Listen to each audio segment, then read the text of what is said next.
새해를 코로나와 함께 맞았습니다. 코로나 때문인지 새해를 맞으면서 서로 주고받던 덕담도 사라져버렸고 세상은 여러 가지 일들로 더욱 어수선하기만 합니다. 백신과 관련된 논란과 염려, 일반 시민들이 겪고 있는 불편을 넘어선 경제적 위기, 대면 예배에 대한 규제와 종교 탄압 논란. 이런 혼란 속에서 한 아이의 죽음은 우리가 사는 세상의 실제를 더욱더 아프게 드러냈습니다. 사회적 약자들에 대한 무관심과 학대는 인류의 역사 속에 늘 있어 왔습니다만 사회적 약자 중의 약자인 아동들에 대한 다양한 학대는 우리 인간의 민낯입니다. 그것도 부모에 의한 자신의 자녀에 대한 학대는 이해하기 힘든 인간의 모습입니다. 이런 깨어진 세상의 원인에 대한 다양한 설명과 대안이 있어 왔지만 성경은 세상이 하나님을 거절하고 제거해버린 것이 그 근본 원인이라고 진단합니다.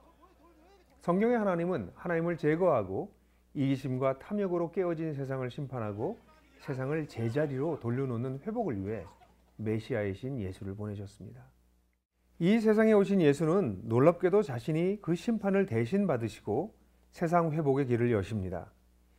이 메시아 예수로 인해 드디어 하나님의 다스림과 하나님의 함께하심이 우리 인간에게 선물로 주어졌습니다.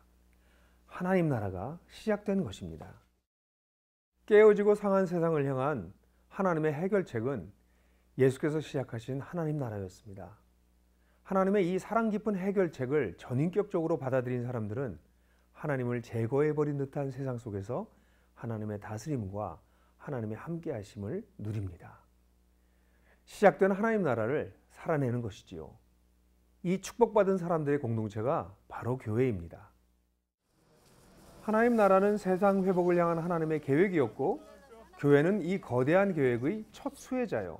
동시에 하나님의 동역자입니다. 교회는 단지 천국 입장권을 손에 쥔 사람들의 천국행 대합소도 아니요.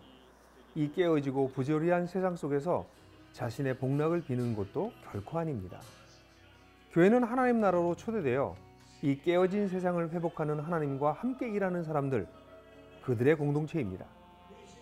사회적 약자들에 대한 학대로부터 어수선하고 혼탁한 한국 사회와 생태계까지 위협받고 있는 세상을 회복하기 위해서 그리스도인들의 최우선 과제는 그렇게 다름이 아닌 이 교회의 회복입니다.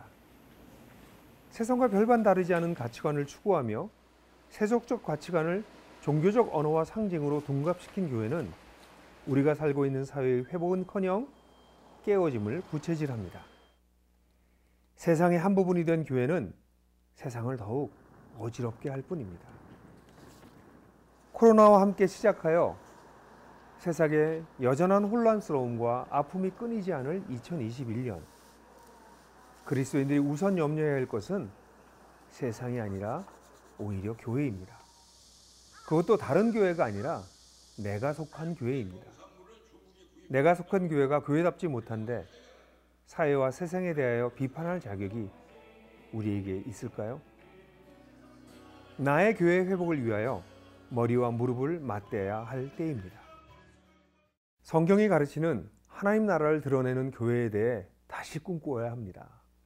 프로그램이나 방법론이 아니라 예수께서 가르쳤고 초대교회가 살아내었던 교회 공동체를 우리도 꿈꾸어야 합니다.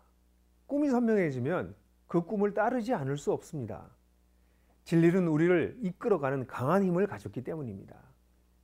2021년 나의 교회가 세상을 회복하시는 하나님의 동역 공동체로 발돋움하기를. 세상 회복의 첫걸음은 교회의 회복입니다.